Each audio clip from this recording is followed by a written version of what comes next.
हम सब फेल होते हैं और फेल होने के बाद हम फिर से योजनाएं बनाते हैं। हम अपने कमरे में अकेले बैठे होते हैं और सोच रहे होते हैं कि हम फेल क्यों हुए। जब हम सोचते हैं कि फेल क्यों हुए तो हम योजनाएं बनाते हैं जिससे कि हम अगली बार कैसे सफल हो पाएंगे। और जब हम योजना बना रहे होते हैं तो हम सबसे ज़्यादा इम्पोर्टेंट पॉइंट उसका भूल जाते हैं, जब वो ये होता है कि हमें एक्शंस लेने बहुत ज़्यादा ज़रूरी होते हैं। जितने भी योजनाएं बना लो, जब एक्शंस नहीं लोगे तो कुछ भी कंप्लीट नहीं होने वाला है। और आज की दुनिया में जब इंटरनेट और इतनी ज़्यादा नॉलेज हमारे सामने गिवन है तो हम नॉलेज तो गेन करते रहते हैं लेकिन उसको कहीं अप्लाई नहीं कर पाते। हमें ये भी याद नहीं रहता कि हमने 5 मिनट पहले कौन सी रील देखी थी। क्या आपको याद है कि इससे पहले आप कौन सी वीडियो देख रहे थे यार, उससे पहले आप कौन सी वीडियो देख रहे थे? मोस्ट प्रोबेबली आपको 5 वीडियो पहले का कुछ भी याद नहीं है, ना ही उनका टॉपिक याद होगा, ना ही वो क्रिएटर याद होंगे। शायद आपके सामने अगर वो दोबारा से रील आ जाए तो आप बोर हो जाओगे उसे देख के। तो ये क्यों होता है? हमारा जो दिमाग है वो 2 तरीके से बना है, ठीक है। इसमें 2 पार्ट्स हैं, एक है मंकी माइंड, एक है ह्यूमन ब्रेन।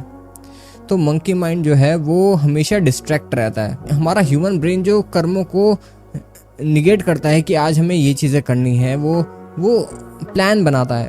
लेकिन जब कर्म करने की बात आती है तो हम जो हमारी ड्राइविंग सीट है ना उसके ऊपर बिठा देते हैं अपने मंकी माइंड को, और फिर वो 2-2 मिनट का गैप लेता है। कोई भी चीज़ करता है तो बहुत जल्दी बोर हो जाता है और फिर वो कहता है कि ये काम करते हैं, मैं 2 मिनट के लिए फ़ोन उठाऊंगा, रील्स देखूंगा और मैं फिर से काम में लग जाऊंगा। और फिर आप देखते हो कि 2 मिनट की जगह वो चीज़ 2 घंटे में चेंज हो जाती है।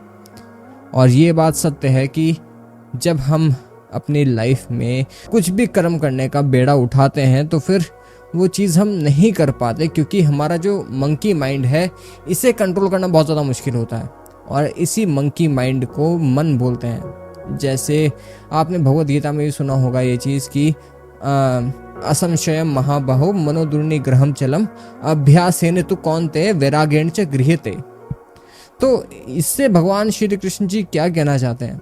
महाबाहो यहाँ पे अर्जुन को कहा जा रहा है, और जो बात यहाँ पे निकल के आती है वो ये है कि जब हम कोई भी कर्म करने लगते हैं तो हमारा जो मन है ना वो विचलित हो जाता है बहुत जल्दी।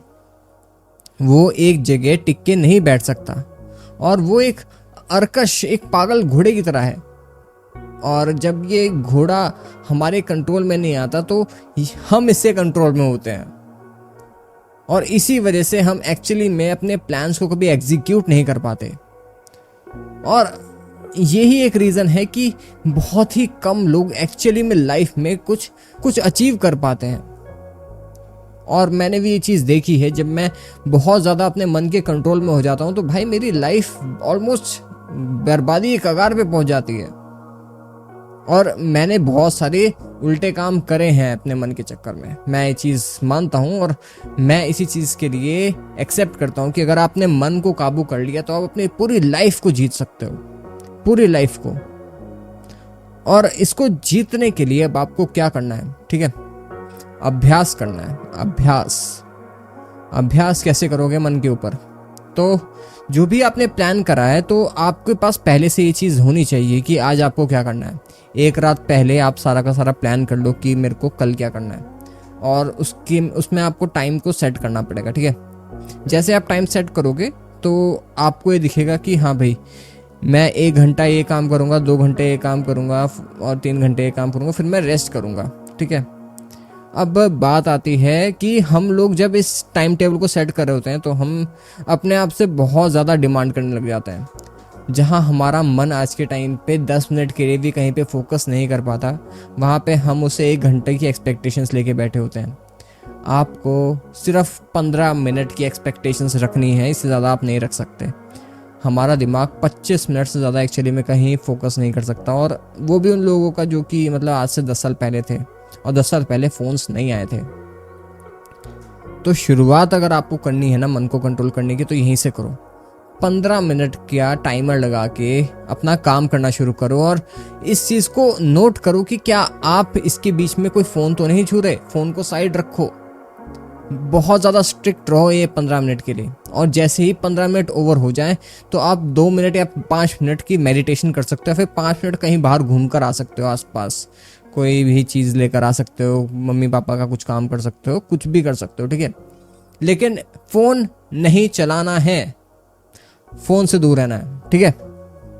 अब जब आप ये काम करोगे ना, तो जैसे जैसे आप टाइम बढ़ाओगे 15 मिनट से 20 मिनट, 20 मिनट से 1 घंटा, तो आप नोटिस करोगे कि आपका दिमाग जो है ये दोबारा दोबारा उन्हीं पुराने वाले टास्क जो आप पहले किया करते थे फ़ोन चलाने को, इसको मांगेगा, बहुत ज़्यादा मांगेगा।